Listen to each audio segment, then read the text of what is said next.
बोली देवाई देव 1008 श्री आदिनाथ भगवान की जय।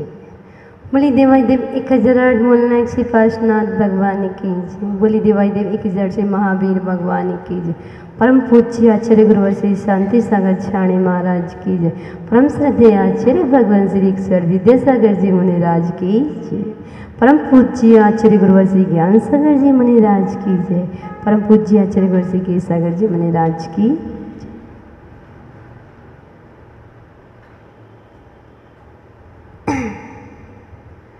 चलते हैं आचार्य मानवतुंग स्वामी जी के चरणों में भक्ति के माध्यम से 9वें श्लोक 9वें काव्य के माध्यम से भक्ति आराधना की ओर आचार्य मानवतुंग स्वामी जी 9वें काव्य में कह रहे हैं। आस्तां तवस्ते वनिमस्ते समस्ते दोषं तत्संकथापि जगतां दुरितानि हन्ति। दूरे सहस्रकिरणाः कुरुते प्रभैव पद्माकरेषु जलजानि विकाशिवाञ्जी।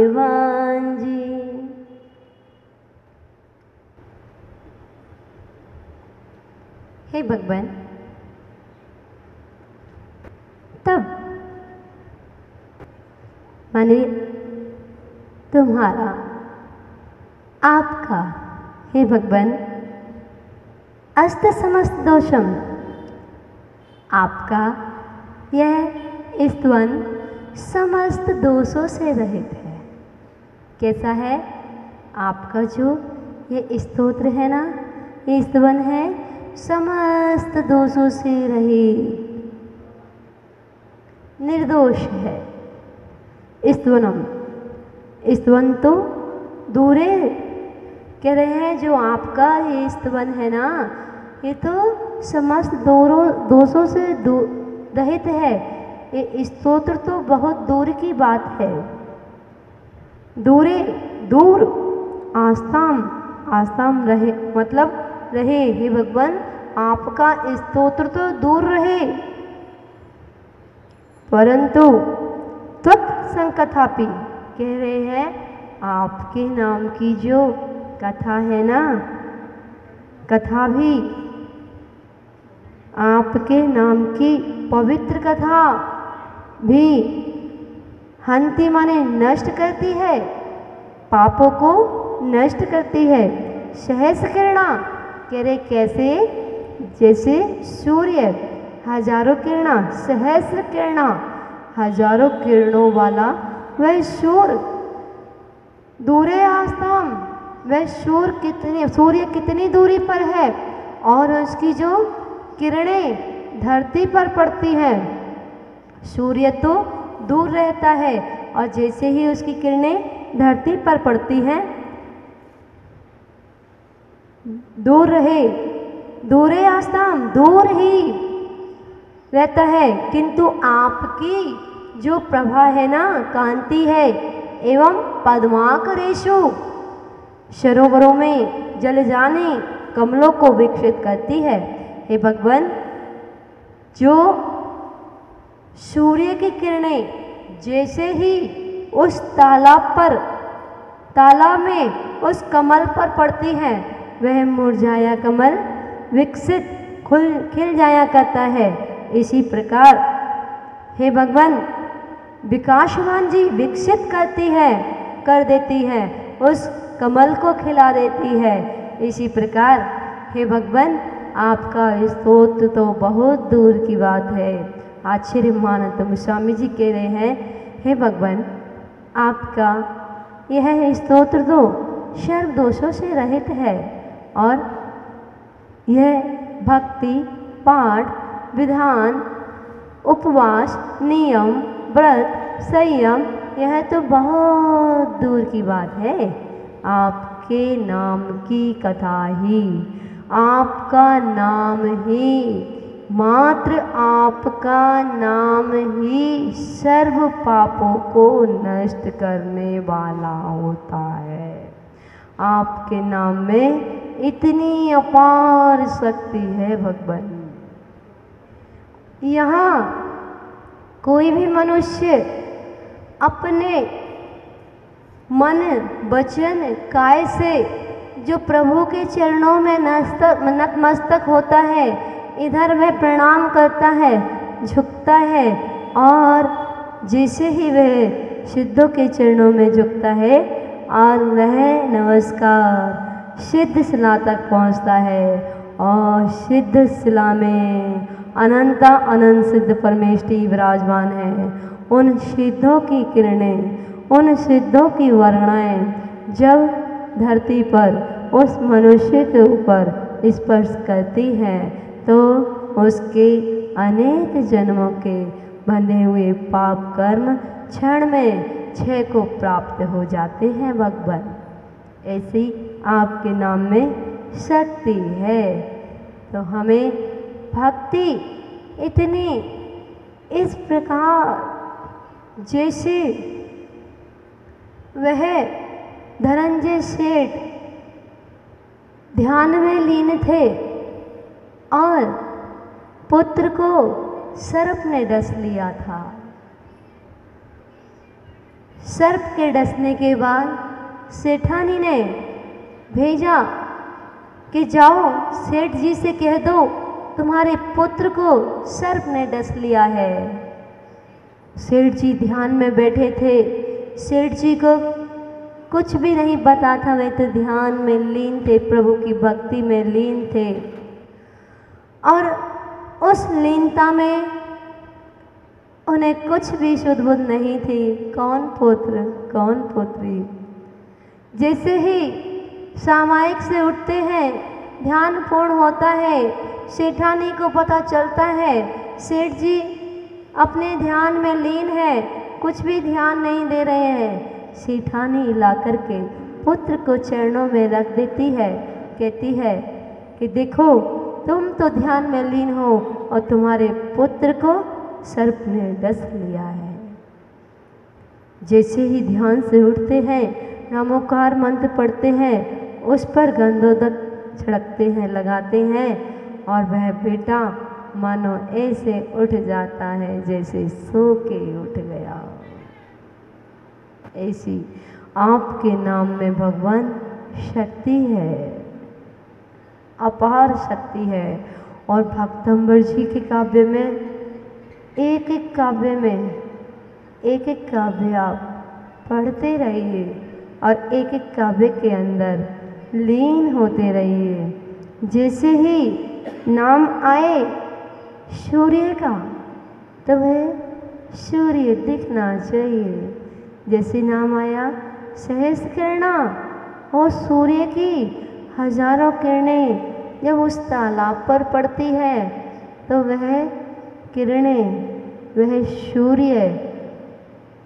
सूर्य अपने आँखों में, अपने अंदर आंखें बंद करके देखोगे तो वह सूर्य की किरणें नीचे की ओर तालाब की ओर पड़ रही हैं, और वह तालाब में कमल जो मुरझाया हुआ कमल है, और जैसे ही वह किरणें उस कमल से स्पर्श होती है वह मुरझाया हुआ कमल और खिल जाया करता है। ऐसे ही जो मनुष्य भक्ति से आपके चरणों में नतमस्तक होता है, मन से, वचन से और काय से, 33% मन के, 33% वचन के और 33% काय के, 99% हो जाते हैं, और 1% तो शुद्ध सफाई का भी मिल जाता है। ऐसे ही जब हम 100% से नमस्कार करेंगे त्रिलोकीनाथ के चरणों में, तो हमारे बंधे हुए कर्म भी, कई जन्मों के बंधे हुए कर्म क्षण भर में क्षय को प्राप्त हो जाएंगे। हमें उन सिद्धों की महिमा आना चाहिए, और श्री आदिनाथ भगवान की महिमा आना चाहिए। जैसे जैसे महिमा आएगी वैसे वैसे ही यह शक्ति आपको मिलती जाएगी और यह आनंद की अनुभूति आपके अंदर उतरती जाएगी। जब भी आप भक्ति करो तो लीन होकर के करो। आदिश्वर बड़े प्यारे के भव से पार लगाएंगे, हो आदिश्वर बड़े प्यारे के चरणों में शीश झुकाते हैं। आदि बाबा से जिनका संबंध है, आदि बाबा से जिनका संबंध है, उनके घर में आनंद ही आनंद है, उनके घर में आनंद ही आनंद है। आदिश्वर प्रभु से जिनका संबंध है, उनके घर में आनंद ही आनंद है, उनके घर में आनंद ही आनंद है। और डोरे जीवन की सौंप प्रभु नाम को, और डोरे जीवन की सौंप प्रभु नाम को, और बाबा कर देंगे तेरे हर काम को, और बाबा कर देंगे तेरे हर काम को। इनके हाथों में सबका प्रबंध है, प्रबंध है, उनके घर में आनंद ही आनंद है, उनके घर में आनंद ही आनंद है। आचार्य मानवतंग गोस्वामी जी वह 48 घंटे हमें लगना चाहिए। हम साक्षात प्रभु के चरणों में बैठे हैं, साक्षात हमें प्रभु दिखाई दे रहे हैं, जिनालय में उपस्थित हैं और जिनालय में भगवान विराजमान हैं। हम सब प्रभु के चरणों में उपस्थित हैं, फिर भी हमारा मन भटक जाता है, इधर उधर भटक जाता है, इसलिए तो हमारे नंबर कट हो जाते हैं। जब हम भक्ति करें तो हमें प्रभु दिखाई देना चाहिए, और जो भाव दर्शाया है, जैसे अगर आपसे कहें कि आप चाय पीते हैं, अगर आपसे कहा जाए कि चाय में पत्ती कम है या ज़्यादा, तो आपका ध्यान कहाँ जाएगा? पत्ती पर जाएगा। पानी गौण हो गया, दूध गौण हो गया। और अगर आपसे पूछा जाए कि चाय में चीनी ज़्यादा है या कम, तो आपका ध्यान कहाँ जाएगा? चीनी पे जाएगा। अगर आपसे पूछा जाए कि चाय में मिल्क ज़्यादा है या कम, तो आपका ध्यान मिल्क पर जाएगा। और अगर आपसे पूछा जाए कि चाय में इलायची है या नहीं, तो आप सारी चीज़ों को छोड़ करके आपका ध्यान कहाँ जाएगा? इलायची पर जाएगा। जब आपके खाने पीने की वस्तुओं पर आपका ध्यान जा सकता है, जब एक एक चीज़ बोली गई आपने एक एक चीज़ पर ध्यान ले गए, ऐसे ही जब भगवान का वह स्तवन आए, आस्ताम तवस्तवन मस्त सहस, आस्ताम तवस्तवन मस्त समस्त दोषम। जब तक हम इनके अर्थों को नहीं समझेंगे, जब तक हमारे अंदर के भाव नहीं निकलेंगे, तब तक हमको इनकी महिमा नहीं आएगी। इसलिए हमें गाड़ी चलाने से पहले गाड़ी सीखना पड़ता है, फ़ोन चलाने से पहले आप लोग फ़ोन के सारे फंक्शन सीखते हो, ऐसे ही जब इस स्तोत्र को पढ़ो तो इस स्तोत्र के अर्थ को जानना अति आवश्यक होता है। जब तक आप इनके इस स्तोत्र को अर्थ सहित नहीं समझोगे तब तक आपके समझ में कैसे आएगा। अगर सूर्य का भाव आए तो वह सूर्य दिखना चाहिए, अगर किरणों का भाव आए तो वह किरणें दिखना चाहिए, अगर तालाब का नाम आता है तो वह सरोवर, वह तालाब नजर आना चाहिए, अगर कमल का भाव आता है तो वह मुरझाया कमल खिलता हुआ दिखना चाहिए। जो भाव आते हैं वही भाव दिखना चाहिए। और क्या कहा कि हे भगवान, यह स्तोत्र तो बहुत दूर की बात है, ये तो निर्दोष है, इसमें तो कोई कहने का बात ही नहीं है। लेकिन आपके नाम की कथा तो मनुष्य के जीवन को मोक्ष तक की यात्रा करा देती है। आपके नाम में अपार शक्ति है। भगवान, आपका नाम जिसने भी मन से लिया उसने अपने कर्मों के ताले तोड़ डाले। ये कर्म प्रकृतियाँ ये तो मात्र 48 ताले थे, आपकी भक्ति से तो, आपके गुणगान से तो 148 कर्म प्रकृतियाँ के जो ताले हैं, 8 कर्मों के जो 148 ताले हैं ना, वह भी झड़ टूट जाया करते हैं भगवान। बस ऐसा भाव आना चाहिए।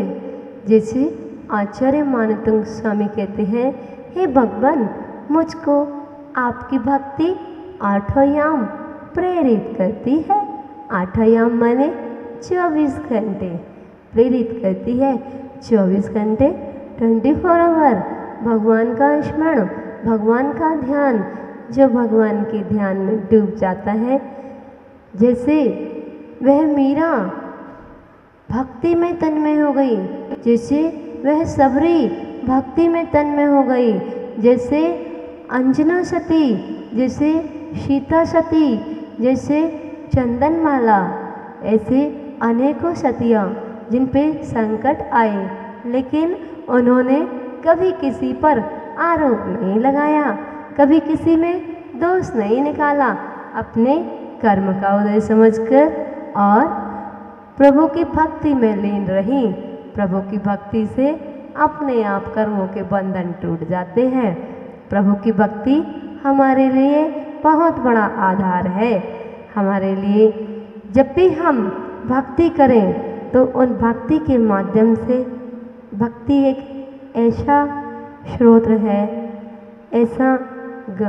ऐसी आपके लिए सुरक्षा कवच है प्रभु का नाम, कि आप किसी भी अवस्था में हो, मानसिक प्रॉब्लम, शारीरिक प्रॉब्लम, पारिवारिक समस्या, कुछ भी हो, आप तो प्रभु चरणों में रख दीजिए और प्रभु के चरणों का गुणगान कीजिए। प्रभु के नाम से जिसके हृदय में प्रभु का वास होता है, जिसके हृदय में प्रभु विराजमान हो जाते हैं, फिर किसी भी संकट का, किसी भी दुख दर्द की हिम्मत नहीं होती है कि वो आपको स्पर्श कर पाए। ऐसा ही आचार्य मानतंग स्वामी जी कह रहे हैं, हे भगवान, आपके नाम में अनंत शक्ति है। ये स्तोत्र तो बहुत दूर की बात है। आपके नाम की कथा ही प्राणियों के संकट को हर लेती है, ऐसा 9वें काव्य में कहा है। बोली पंच परमेष्ठी भगवान की जय।